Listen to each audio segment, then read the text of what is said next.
नमस्कार ladies and gentleman, मैं हूं पुनीत और आप सभी लोगों का एक बार फिर से हमारे यूट्यूब चैनल पर स्वागत है। जैसा कि आप सब जानते हो कि इस समय गर्मा गर्मी है हिजाब के ऊपर, ठीक है ना।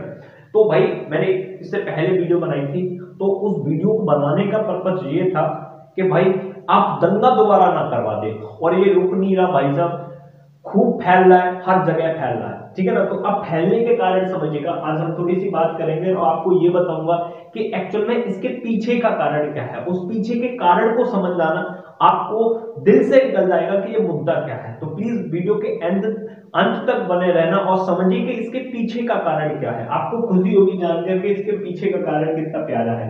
हिजाब का मुद्दा, अब एक्टर इसमें आने लगे, ठीक है ना। क्रिकेटर आए, क्रिकेटर को इरफान पठान को आड़े ले लिया गया भाई कि तुम मतलब उन्होंने अपनी बीवी के साथ एक फोटो डाल दी थी, तो उसका चक्कर बन गया भाई, तो तुमने ऐसे कैसे फोटो डाल दी तुमने। अभी मुद्दा घर में कितना माहौल खराब है, और इतने अच्छे क्रिकेटर होने के नाते आपको इस तरह की पोस्ट नहीं डालनी चाहिए थी। इस तरह के कमेंट उनको झेलने पड़ रहे हैं। प्रयागराज में अल्लाहू अकबर के नारे लगे हैं और सब सपोर्ट कर रहे हैं कि भाई हमें हिजाब दे दिया जाए। चलो ठीक है भाई। राजस्थान में एक लड़की भाई साहब के लिए चली गई, जो कह रही मैं तो पहन नहीं जाऊंगी, मैं न मान ली, ठीक है ना। खैर कोई बात नहीं। अलीगढ़ में ये सूट देखने को चल रहा है, ठीक है ना। दिल्ली में भी है और इंशाल्लाह बहुत जल्दी अब यूपी के और सिटीज में आ सकता है ना। तो इस बात को ऐसे समझने का कोशिश करो कि चल क्या रहा है, हो क्या रहा है ना। तो आज इसके बारे में थोड़ी सी डेप्थ चर्चा करेंगे, ठीक है ना। कांग्रेस तो भाई साहब पीछे पड़ गई है इसके, मतलब सुप्रीम कोर्ट तक जा रही है भैया, मानेंगे ना, यही काम करेंगे जी। ये संविधान का अधिकार छीना जा रहा है उनसे, लड़कियों की ये छीनी जा रही है, वो छीनी जा रही है, इस तरह से। बाबा योगी से इस बात के बारे में पूछा गया कि ये क्या है, तो उन्होंने सिंपल सा जवाब दिया कि देश धर्म पर नहीं संविधान से चलेगा। और ये बहुत अच्छी बात है कि धर्म पर नहीं चलना चाहिए, संविधान पर चलना चाहिए, ठीक है ना। तो आज हम कारण सोचते हैं, कारण मैं आपको बताना चाहता हूं कि क्या कारण है इस चीज का, इसके पीछे का लॉजिक क्या है।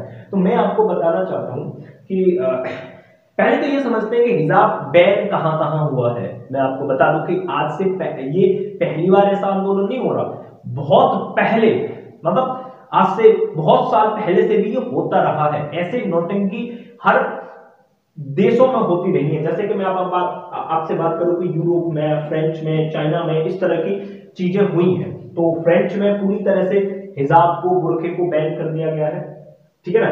यूरोप में पूरी तरह से बैन कर दिया गया है, और उसका मेन कारण जानकर आपको हैरानी होगी, सिक्योरिटी। मतलब वहां पर लोगों को ऐसा माना जाता था कि यही लोग दंगा करवाने में साथ देते हैं, तो सिक्योरिटी की वजह से उसको पूरी तरह से बैन करवा दिया। चाइना इस बात से इतनी आगे निकल चुकी है, इतनी आगे निकल चुकी है, उन्होंने एक भी मस्जिद अपने देश में छोड़ी नहीं, सबको बैन कर रखे, सबको तुड़वा के रख दिया, सबको, मतलब मुसलमानों का नामो निशान मिटाने पर तुल गया है चाइना, ठीक है ना। चाइना ने हर पार कर दी सारी की सारी। अगर तुम बात करो इंडिया की, तो मेरे दोस्त इंडिया ऐसी कंट्री नहीं है कि जहां पर ये सब कुछ होता हो। इंडिया बनाई मोहब्बत से था। जब इंडिया का निर्माण किया गया तो उन्होंने बोला कि हम सब धर्मों का दिल से आगमन करते हैं। जब सब धर्मों का दिल से आगमन करते हैं, वो हिंदू हो, मुस्लिम हो, सिख हो, ईसाई हो, कुछ भी हो, हम सारे धर्मों का समान अधिकार देंगे। तो अगर तुम सारे धर्मों का समान अधिकार दे ही रहे हो, तो इसमें नौटंकी क्यों? क्या हिजाब नहीं पहनोगे, ये नहीं पहनोगे, वो नहीं पहनोगे, ये सब चोचले हैं। अब चोचले कहां से आए, इस बात को समझने का प्रयास करते हैं। ये सारे के सारे, जब इंडिया में पहले से ये तय हो चुका है कि हम सारे धर्मों को समान सम्मान देंगे, हम किसी के साथ भेदभाव नहीं कर सकते, तो अब क्यों? तो इस बात का मुद्दा समझिए कि क्या होने वाला है।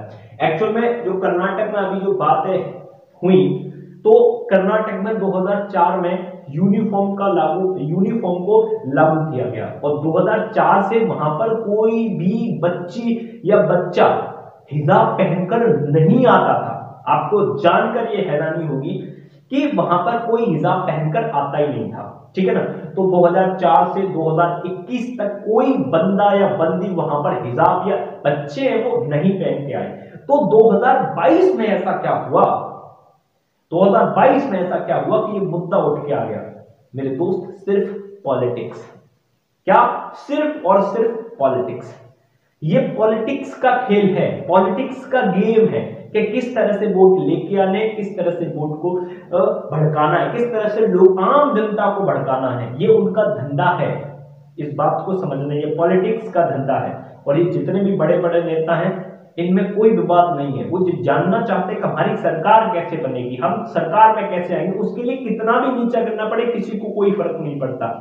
तो मेरे दोस्त इस बात को ध्यान रखो, ये पॉलिटिकल मुद्दा है। आज के बाद जैसे ही किसी की सरकार बनेगी कोई हिसाब नहीं होगा, कोई मुद्दा नहीं होगा। तो प्लीज आपसी तालमेलों को ना खराब करें। मेरे दोस्त मैं आपसे बस एक ही गुजारिश करना चाहता हूं, ये सिर्फ और सिर्फ पॉलिटिकल मुद्दा है। आज से पहले कहां था हिजाब, ये कहां से बुर्का आया? हिंदुस्तान है भाई, यहाँ पे सब समान है, कोई किसी का नहीं है। तो कहां से आया ये मुद्दा? ये सिर्फ कोई मुद्दा नहीं है, पॉलिटिकल मुद्दा है। कांग्रेस को बेचारी को वोट नहीं मिल रही, समझ जाओ ये कहीं ना कहीं पॉलिटिकल मुद्दा है। ये आम जनता को भटकाने का काम किया जा रहा है और जो मास्टरमाइंड बैठते हैं वो आम जनता बड़ी बेवकूफ है, तुरंत की तुरंत भटक जाती है। भाई मेरे दोस्त इसके चक्कर में 10 तारीख को सरकार बन जाएगी, 10 मार्च को कोई हिसाब नहीं होगा, कोई मुद्दा नहीं होगा, खूब जाइए, किसी से कोई मतलब नहीं है। जहां बच्चों को नहीं, अब 17 साल से नहीं जा रहे थे तो अब वहां क्या करेंगे जाके? सब मामला सेट है, सिर्फ पॉलिटिकल मुद्दा है। तो मेरा दोस्त आपसे हाथ जोड़ के ये निवेदन है मेरा दोस्तों, आपसी रंजिश ना करें। जो आपके पास हिंदू मुसलमान जो भी आप आपस में जैसे मिलके रहते हो, आपसी रंजिश ना करें, क्योंकि ये 1 महीने 1.5 महीने में खत्म हो जाएगा, लेकिन आपने किसी से रंजिश कर ली वो जिंदगी भर खत्म नहीं होगी। तो प्लीज मेरे दोस्तों मेरे वीडियो बनाने का पर्पस यही है कि आपसी रंजिश ना करें, आपस में भेदभाव ना करें, इस पॉलिटिकल के इश्यू को समझिए। किसी भी राजनेता का कुछ नहीं होना है आम जनता, मरनी है आम जनता, रूल अप्लाई होंगे आम जनता पे। तो आप इतने शिक्षित बनिए कि इन चीजों को अंदर से समझिए, बाहर से नहीं। प्लीज आपसी रंजिश ना करें, आपको साथ रहना है। नेताओं का काम है, नेताओं का धंधा है ये कि उनको कैसे भी करके वोट लेने हैं, आपका धंधा नहीं है, आपका काम नहीं है। और आपको अगर तुम्हें ऐसा लगता हो ये मुसलमानों के साथ गलत हो रहा है तो भैया संविधान है हमारे पास, इंडिया के पास संविधान है, वो किसी के साथ गलत नहीं होने देगा। लेकिन प्लीज जो आपस में आसपास रहते हो वो आपस में लड़ाई ना करें, इस तरह की बदतमीजी ना करें, ना भाई साहब मुसलमानों के साथ गलत होगा क्या है, कुछ नहीं भैया, संविधान है। ये पॉलिटिकल मुद्दा खत्म हो जाए, कल से कोई इशू नहीं होने का। अगर आप मेरी वीडियो से सहमत हैं तो प्लीज आपसी मुद्दा मत करना, लाइक शेयर नहीं करवाना मैं तुमसे, आपसी मुद्दा ना बनाए। नमस्कार।